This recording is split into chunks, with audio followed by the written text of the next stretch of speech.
Assalamualaikum warahmatullahi wabarakatuh. Selamat datang di channel Big Story teman-teman. Cerita kali ini datang dari Nusantara, lebih tepatnya berhubungan dengan Tanah Jawa. Ceritanya yaitu kisah tentang Nyi Roro Kidul atau biasa disebut Ratu Pantai Selatan. Tidak usah berlama-lama, langsung saja kita masuk ke ceritanya. Cerita mengenai kisah Nyi Roro Kidul ini banyak sekali versi yang beredar di masyarakat. Ada yang mengatakan kalau Nyi Roro Kidul ini merupakan anak dari Raja Prabu Siliwangi. Ada juga yang mengatakan bahwa Nyi Roro Kidul merupakan anak dari Raja Airlangga. Dan ada pula yang mengatakan kalau Nyi Roro Kidul adalah anak dari Raja Jayabaya. Bahkan ada sebagian masyarakat yang beranggapan bahwa Nyi Roro Kidul itu sudah ada sebelum kerajaan-kerajaan ada di Tanah Jawa.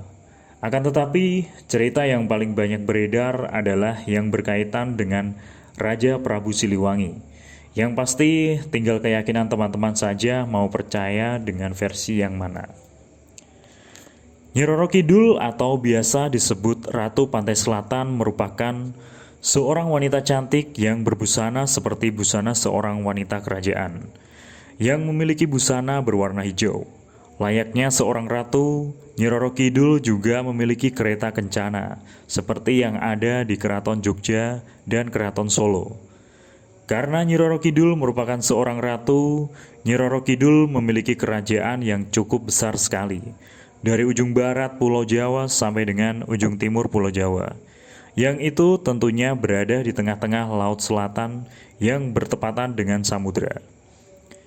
Konon, setiap raja yang berkuasa di Tanah Jawa pasti memiliki hubungan dengan Nyi Roro Kidul, karena memang cikal bakalnya dari Panembahan Senopati pada saat melakukan tapa di pinggir pantai selatan.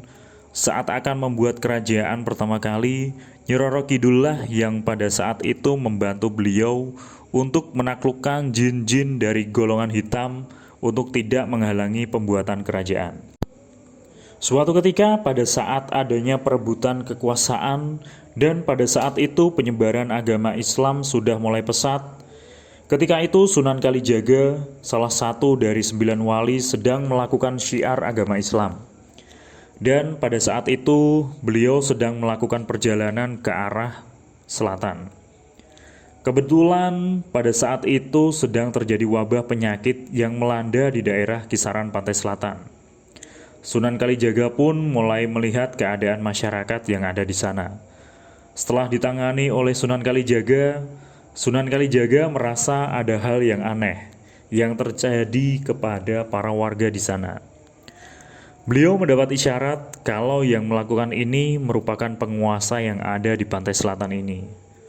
Setelah Sunan Kalijaga mendapatkan isyarat itu, Sunan Kalijaga akhirnya melakukan pertempuran dengan Nyi Roro Kidul atau Ratu Pantai Selatan. Awal pertempuran itu tidak ada yang menang. Sunan Kalijaga mengakhiri sementara peperangan itu, dikarenakan beliau khawatir kalau diteruskan akan terjadi banyak kerusakan yang cukup parah di kawasan tersebut. Akhirnya mereka sepakat untuk berhenti sejenak untuk berperang. Saat berhenti sejenak itu, Sunan Kalijaga bermunajat meminta petunjuk kepada Allah Subhanahu wa taala untuk mengalahkan Nyi Roro Kidul.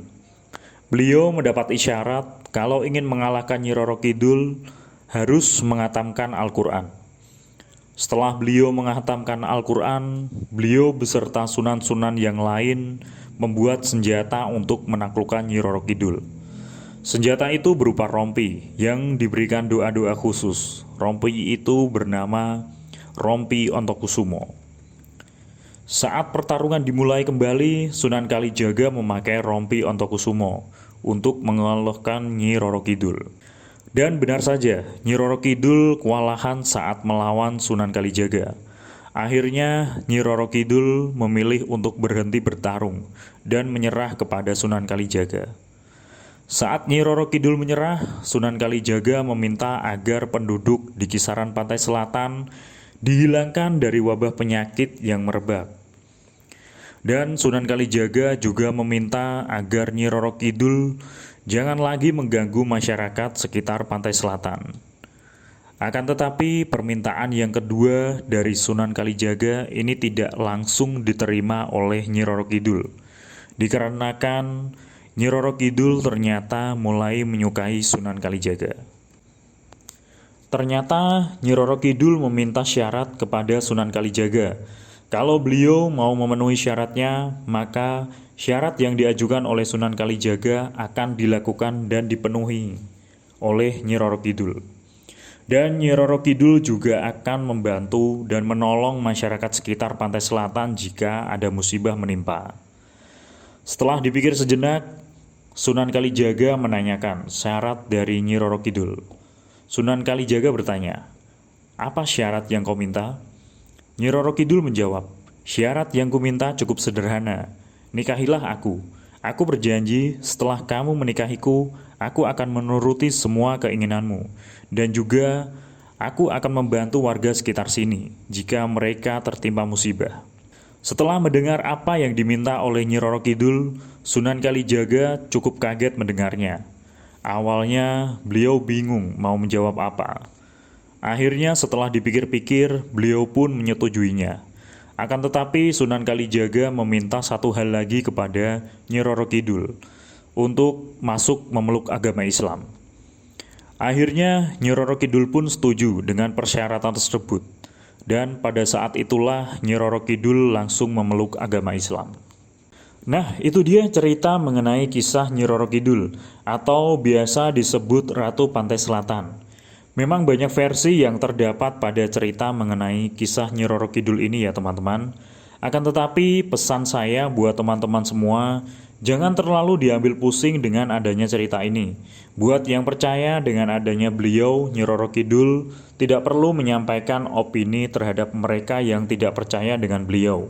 Biarkan ini menjadi kisah masing-masing, dan biarlah ini menjadi budaya di masyarakat sekitar Pantai Selatan.